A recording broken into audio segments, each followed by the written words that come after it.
The euro versus US dollar reached its lowest level going back to 2022 on Monday of this week. That was also the obviously the low price for the new trading year. In the process, it fell below a key retracement level, but it was short-lived, and the price has since rebounded to the upside. The last 2 days, however, have seen the price waffle up and down, and we're trading near moving averages levels. So what does this all say for next week's trading? I'll go through that in this video, so let's get started. Starting off by taking a look at the longer view on the daily chart. This is the low price that we reached on Monday. That low price fell below the 61.8% retracement of the move up from the 2022 low to the 2023 high. 61.8% retracement came in at a nice little round number of 1.0200.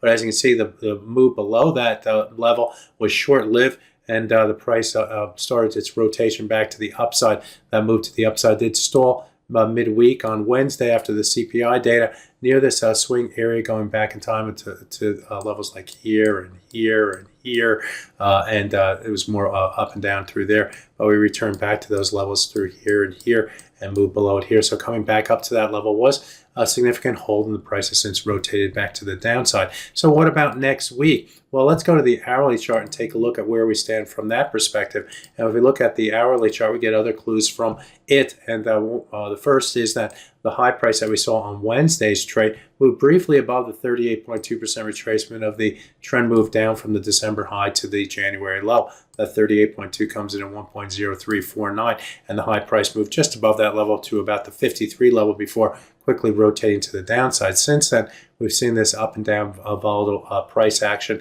over the last few trading days into today's Friday trade. The moves to the downside has taken the price below the 100-hour moving average, not once, not twice, not three, but four separate times, including in the current hourly bar.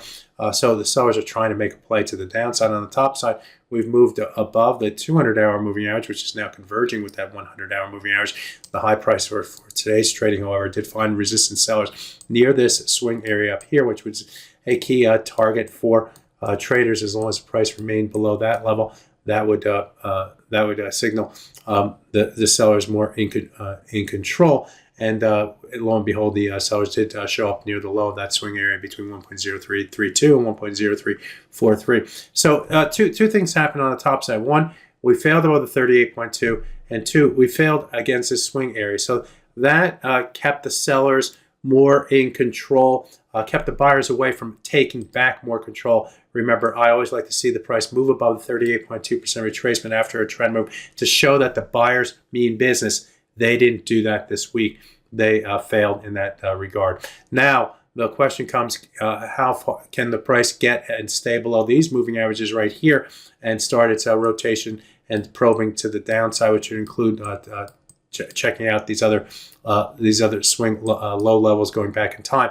And that's going to be the key now as we head into the new trading week and into is can we get and stay below the 100, 200 hour moving average? If we can, then we should see further selling pressure with the price first taking out things like these lows right through here. And then we'll look at the double low through here, which occurred on Tuesday, right here near the 102.37.8. And then we'll look toward the 102.22 level, 22 level, down to the 102 level, down to the 101.76 level. Those are the progressions to the downside for the euro versus US dollar. So buyers had their shot in trading this week. Sellers had their shot at the beginning of the week below the 61.8% retracement. We now trade near the moving averages. We'll see what happens in early trading next week. My name is Greg Michalowski.